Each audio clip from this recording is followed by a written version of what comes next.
gorilla stomping in a zoo. Check the vocals, animal, let's get it right. Boom. Hey everybody, and welcome back for another video.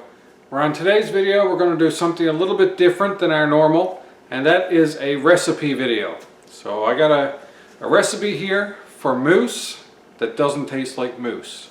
So for any of you watchers out there who don't really enjoy the gamey taste of wild meat, I'm going to show you a way that you can really draw that taste out and replace it with something more familiar to you. So to get started here today, I'm just going to break out a little bit of frozen moose that I have in the freezer, and I'm going to begin that thawing in a little cool water bath. So right here, just show you the different cuts of moose that I have. Here's a moose roast.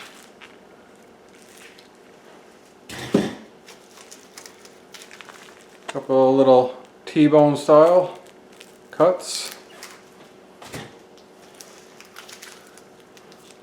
Frying steak size. And another pack of 2 frying steak size. Alright, so that's what I'm going to begin with. Any cut of moose should be fine for this recipe. You can also replace it with venison, beef, chicken for that matter. Whatever meat suits your fancy. It comes out with a good taste as far as I'm concerned anyways, and my family's concerned. So if you just want to have a nice taste on your meat with a nice seasoning and a good marinade, this is the place. Alright, I'd like for you to try this one if you haven't.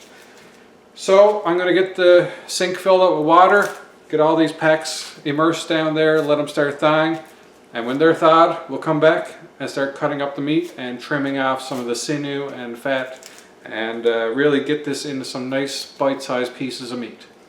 Alright, let's go.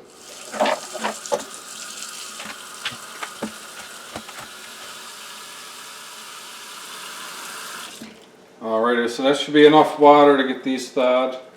Just going to turn them face down into the water, make sure they're exposed to the water for faster thawing. Alright, so we'll let them soak away there for now until they're thawed, and we'll come back and do some cutting. So our moose has had some time now to thaw, and for most part just no trouble sinking my thumbs into the meat. Okay, so that's good and soft and ready to be cut.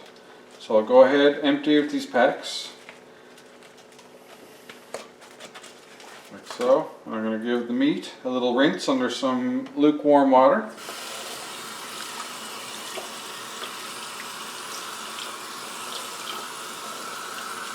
Nice big cuts of moose. A little bit of ice on the bottom end here, so I'm just going to let that melt away.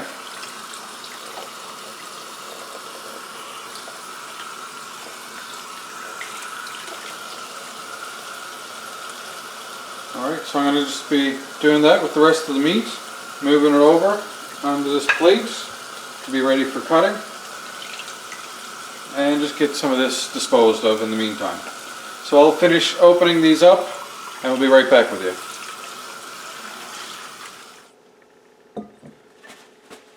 Now that the meat is all rinsed and ready for cutting, just bring that over into view. As you see here, there's a fine chunk of meat. Alright, lots of meat here. But when it comes to the cutting, the best advice I can give you is cut it appropriately for the people who are going to be eating it. Alright, and what I mean by that is that when it comes to wild meat, people can be very skittish over textures or streaks of fat or sinew, and if you give them a bad experience by biting into a very tough, stringy piece of meat, they may not return for seconds. And I know that my family enjoys this type of moose that I'm going to be making, and I know that they don't like tough meat. So I don't want to give them an experience of biting in the tough meat and getting turned off from the experience. So I'm going to be very meticulous in my cutting. I'll probably have a few more scraps than someone else might. But for the people I'm cooking for, I'm going to trim it very well and try to get all pure meat pieces and leave fat and sinew and cartilage and all that stuff out of the mix. Alright, so I'm going to start with probably one of these frying steaks, and I'm gonna start cutting into small strips, putting it into my bowl, and from there we'll come back and resume any directions and the recipe from there. But for now, we'll play a little bit of music, and I'm going to chop this up and get it ready for the next step.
So that concludes cutting up the steaks and the roast and everything into smaller pieces and filtering out the sinew and the cartilage and connective tissues.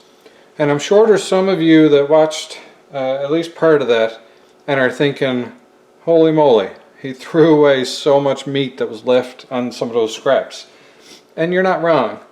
There was still a lot of good meat on a lot of those pieces, but the time and effort that it would have taken to get those little bits off while avoiding those connective tissues to make sure that the kids enjoy it and me and my wife at the same time, it just it didn't rack up there in terms of appropriate effort for the task here today. So what I'm going to do is just taking the larger chunks, and what I'm doing is anytime you see a grain on the meat which is going a certain way, I'm going to cut across it, right? So that'll minimize any stringy bits as well, right? You're cutting across the grain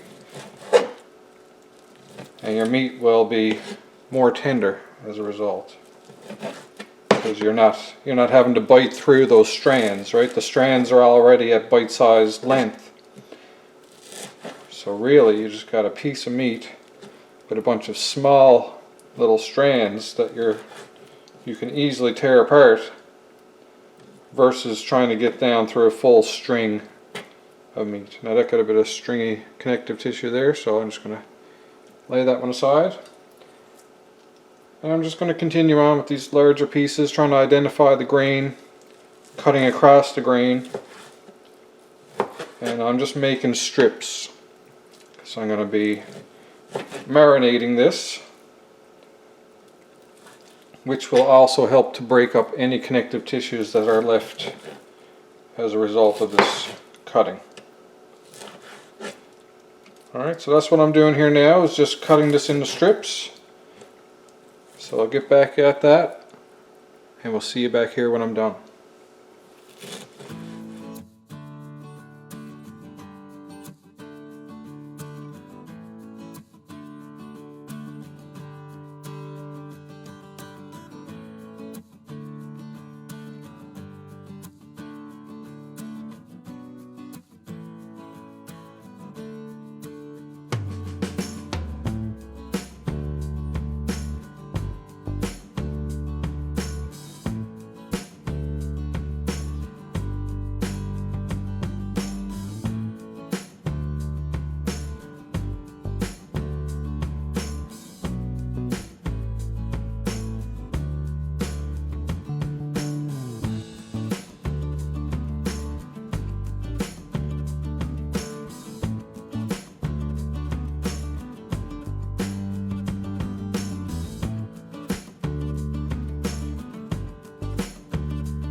So everything is all cut up here and ready. We got a few more little scraps here that I trimmed off along the way.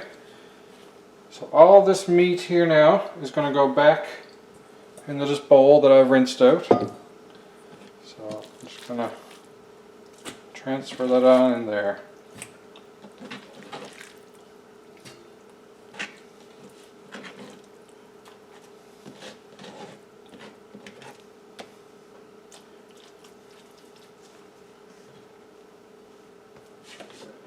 Alright, I'll get rid of my cutting board.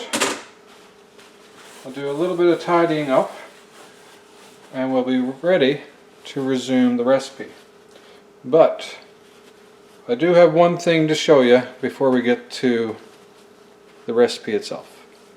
So what I wanted to show you guys before we continue, because I know there's people out there watching this that are probably a little bit upset with how much meat I cut away.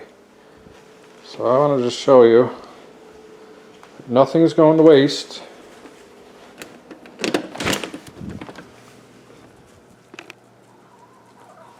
Here they come. Come here, little dinosaurs. Check this out.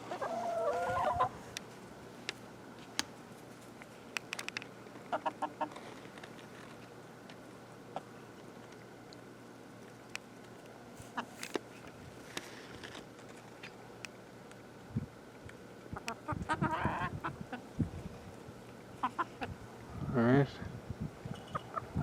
This one's a little bit late to the party.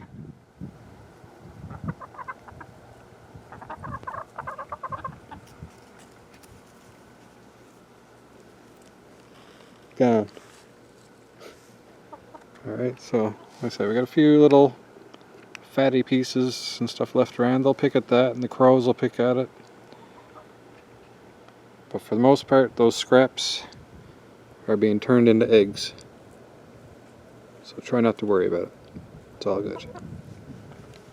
Alright, so with that little side note covered, we got a lovely, lovely bowl of meat here now.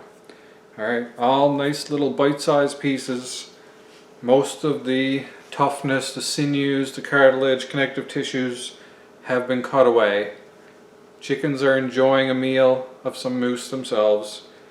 And we got a lovely base to begin our recipe. Alright, so most of recipes, rely on a lot of prep. And that's why this part is the longest part of actually getting to the finished product. So that's the hardest part done. Let's get on to the recipe itself. Okay, here we go. So starting off with our meat, that's ready to rock. First ingredient that we're going to do is oyster sauce. Okay, I got the Lee Kum Kee brand name. That's just the first oyster sauce I saw. And this is kind of, for this amount of meat, I want to say 2/3 of a cup. But I'm kind of eyeballing this as I go. Okay, I'm not going to be doing exact measurements. I usually do this by eye. So give you an idea. I got a hand-sized bowl here. There's probably, I want to call that probably 3 or 4 pounds of meat in there. And I'm going to do about 2/3 of a cup of oyster sauce. So let's start with that.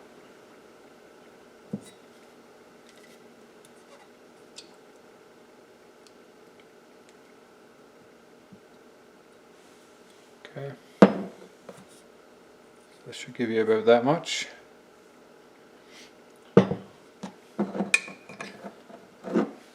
Alright, to that I'm adding some pure sesame oil. Again, Lee Kum Kee brand name.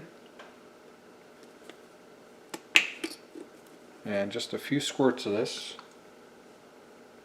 A little razzle dazzle and another little bit. This has a strong taste to it. Next, let's continue with the sauces. So we've got some Lee and Perrins Worcestershire.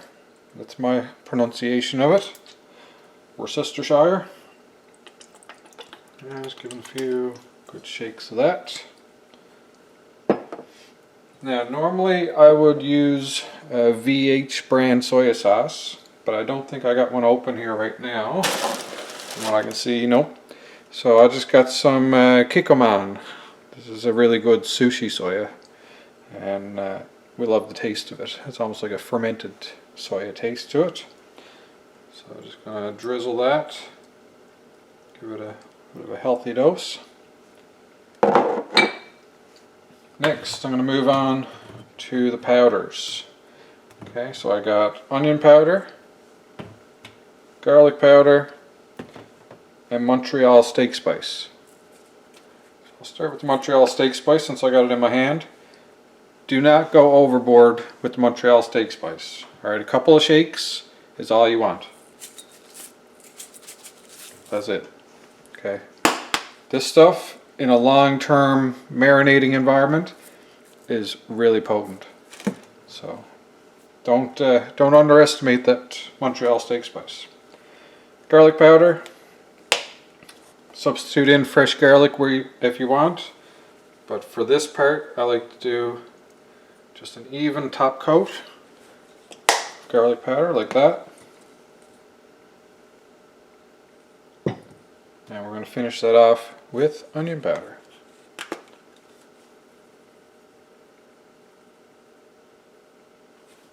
There we are. So that's what everything looks like when put into the bowl. So now it's time to mix.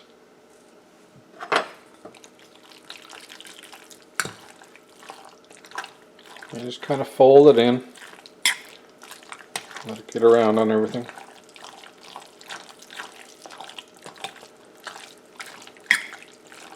So you should have this kind of sloshy, wet sound to it. You're going to make sure it's all covered in it.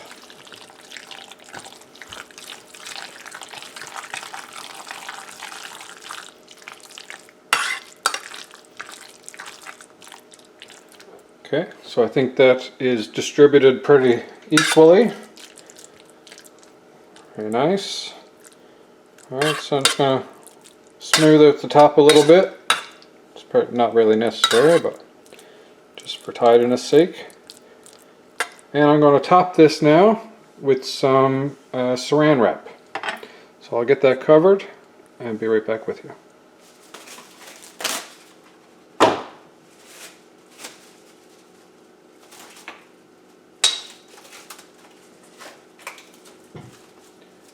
And there you have it. Our meat is prepared, marinade is applied, but here's the kicker. Put it in the fridge for 3 to 5 days. I prefer 5 days. 3 days you should be able to get the taste and everything come through. I like 5 days, it just seems that much more tender. The taste has gone through the meat that much more, and it's just delicious. So I highly recommend you try it out.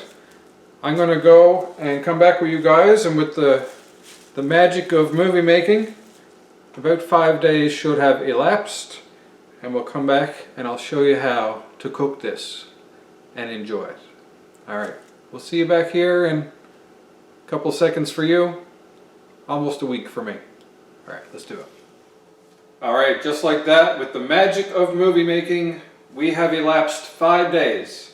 Alright, so our mousse has been marinating for 5 days, and we're finally going to get to the point of enjoying it after we cook it, of course. So let's get our mousse out of the fridge, we'll get over to the stove, and I'll show you how I cook this mousse. It's a little bit important how you cook it, alright? It really adds that final flair to it, okay?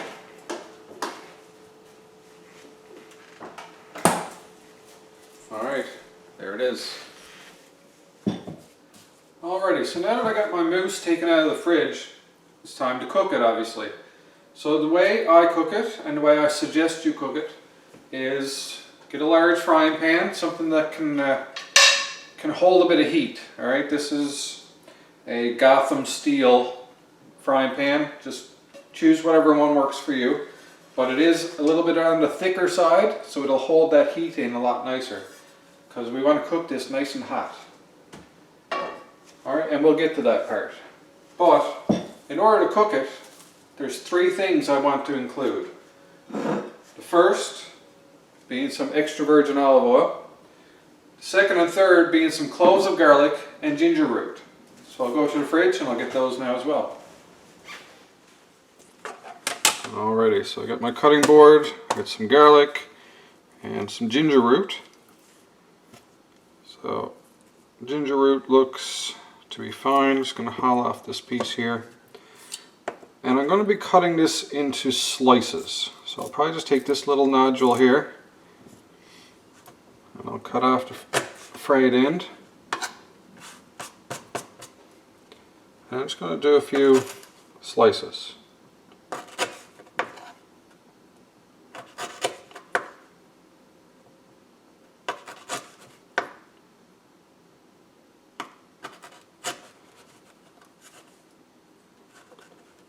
Alrighty, so that's plenty there. If that ginger root nub was a little bit larger, I'd probably only have like 3 slices or so. But I think 5 of this size would be nice. Okay, so get rid of that. And now I'll move on to the garlic, sorry. And for the garlic, I'm going to take, I want 3 nice sized cloves, and I'm just kind of skinning it as I go here as well. And this one's a little bit bad. I'll get rid of that. I get 3. Actually, these are somewhat large, so I might just do 2 here. You remember, we got garlic powder already in our marinade, so this just adds that extra little kick of goodness.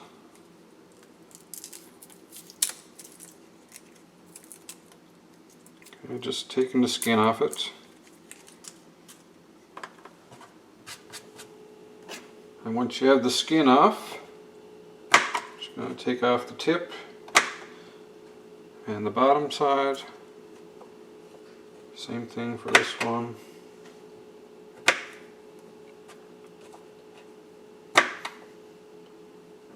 Like such.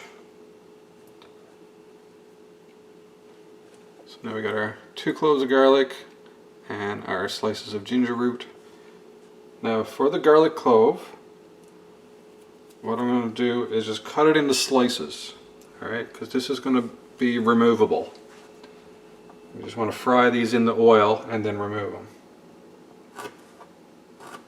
So just relatively thin slices. Make sure the taste comes out.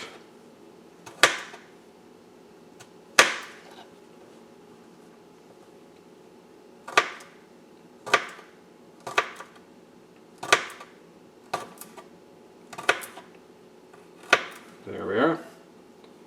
Okay, so that's our little mixture right there of garlic and ginger. Okay, so next we are ready to fry. So I'll get you guys focused in on the frying pan and we'll get to action. Alrighty, so I got you guys focused in on the action right now, and this is going to be mainly your vantage point from here until the cooking is done. So there's nothing else going on around here more exciting than what's going to happen in this frying pan. Alright, so unlock my cooktop and we'll get her heating up. Starting off with extra virgin olive oil. We're not going to be scared of it. Okay, about that much. Now, we'll take all of our aromatics, our garlic and ginger,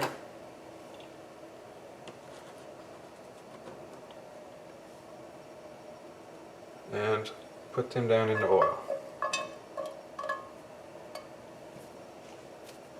Okay. Just going to get a little spoon for mixing those around.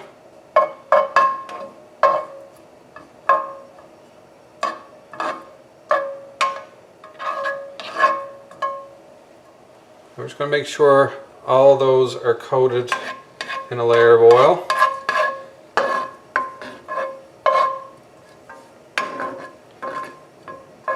You want all their flavors to dissolve and diffuse into the oil. Right, everything's getting to a nice simmer there now.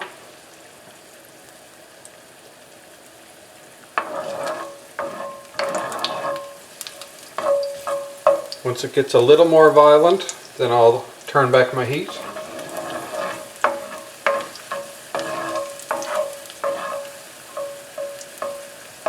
And just mixing around, make sure all the flavors are getting throughout the oil.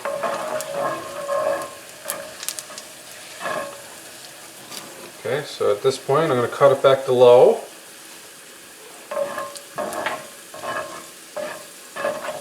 Don't want any grease fires happening here today.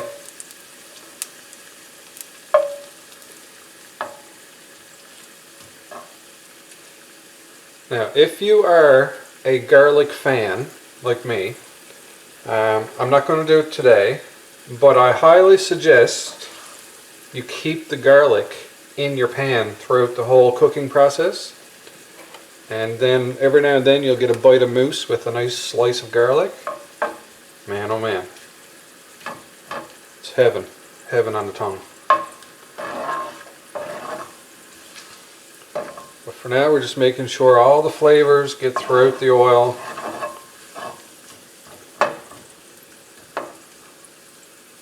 Obviously, I wish there was smell-o-vision right now because you guys would be loving this garlic and ginger.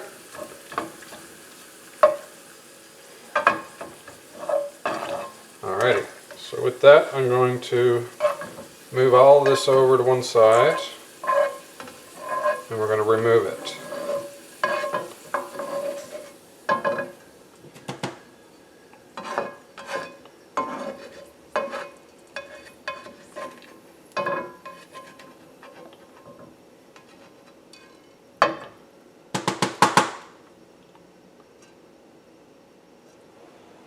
Alright, so at this point now we're ready to cook our mousse.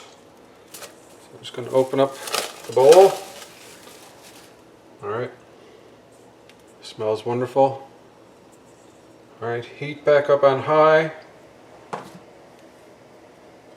And here comes the mousse.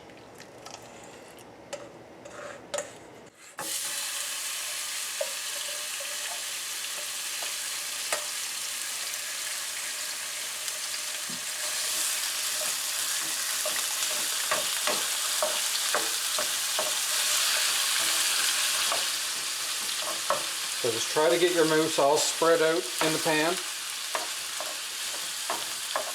All the little chunks have kind of attached to each other a bit there now. You see, just separate it as it's cooking.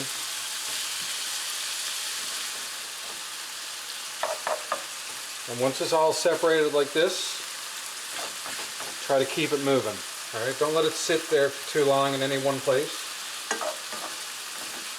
Alright, you're just kind of folding it in on itself.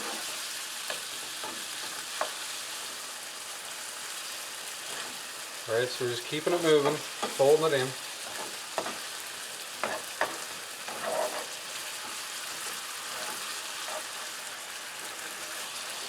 You can see it's almost forming like a little gravy on itself.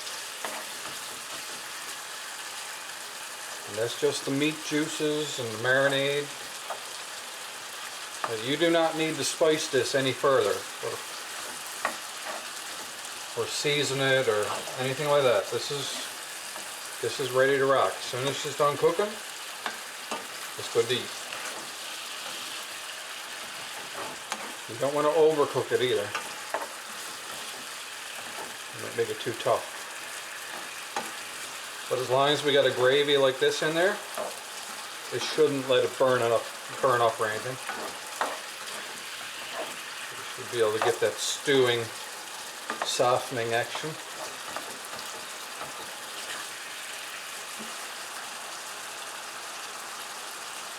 Just going to let you savor it after a minute.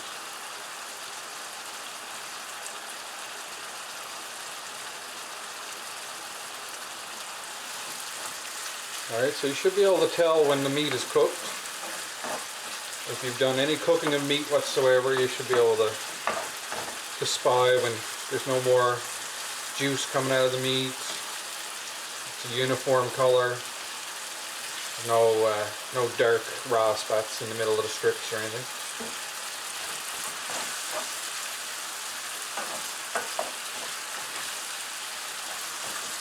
Alright, so that's cooked. Turning off my burner. Alright, so I got my bowl here. And I'm just going to pour that out into the bowl. Don't waste your juices. Keep the juices. Alright, you can, as you eat down through the mousse, you get down into those juices. And it's almost like a, what do they call it? Like an au jus? Something like that. Anyways, it's like a nice broth for dipping your meat down into.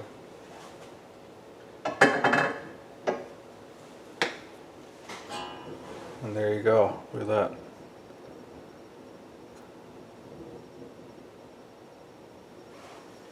Alright, so with the cooking done, it's time to enjoy. So I'll just pick a random, let's go for this piece here. It's a bit of a thicker strip. Alright, so here's one of the cooked pieces. And I'm just going to a bit hot, sorry. Look at that. Just look at that falling apart.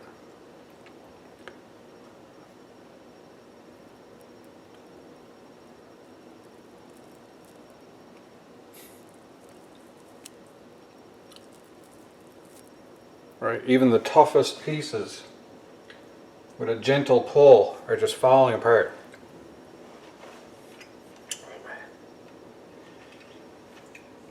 Man, oh man, oh man.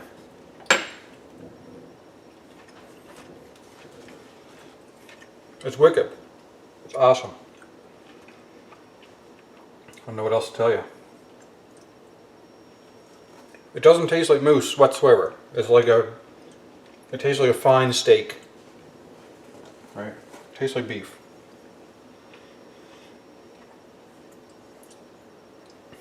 That's it. That's all there's to it. You just got to put in the patience, right? That 5-day window. I'd do at least 3 days of marinating, at least. But 5 takes it to a whole new level. And for those of you afraid to marinate for that long, just think all that marinade, there's that much salt and spice and everything that can preserve a food is down around that meat. So it's not like it's in the fridge, you know, getting rotten in that length of time.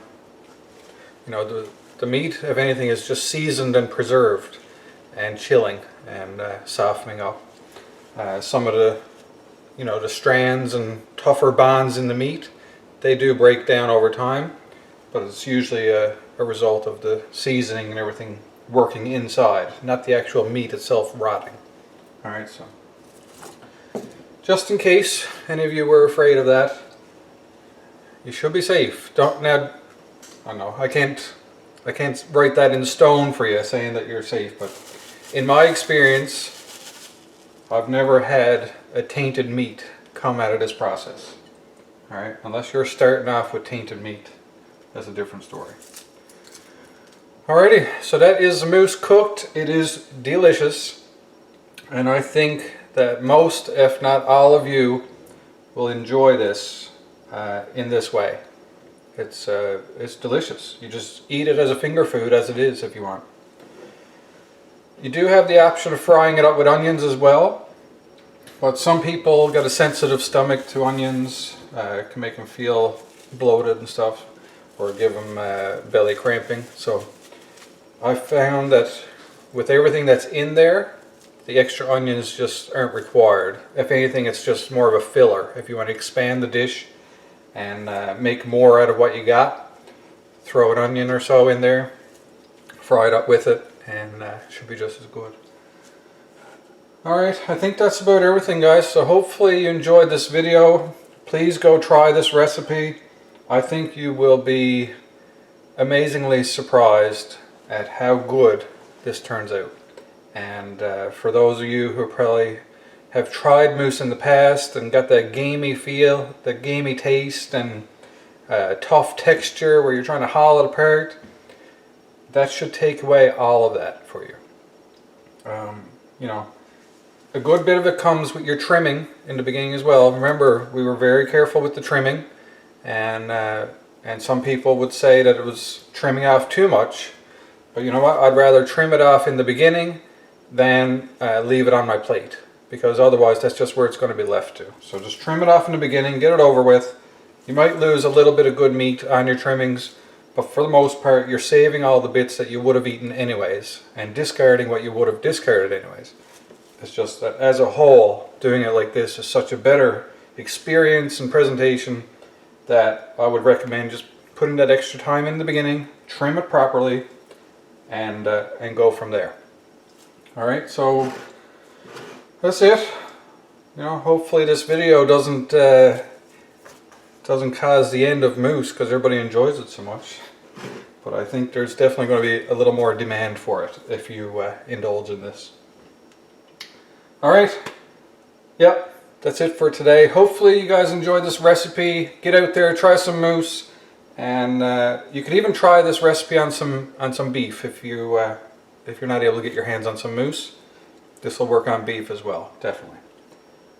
Okay, Alright, so make sure to check out our other content, subscribe, like the video, ring the notification bell, all that stuff. And you will be notified of my next video release. And hope to see you there. So until next time, hope you're happy, hope you're healthy, take care of each other, and peace out.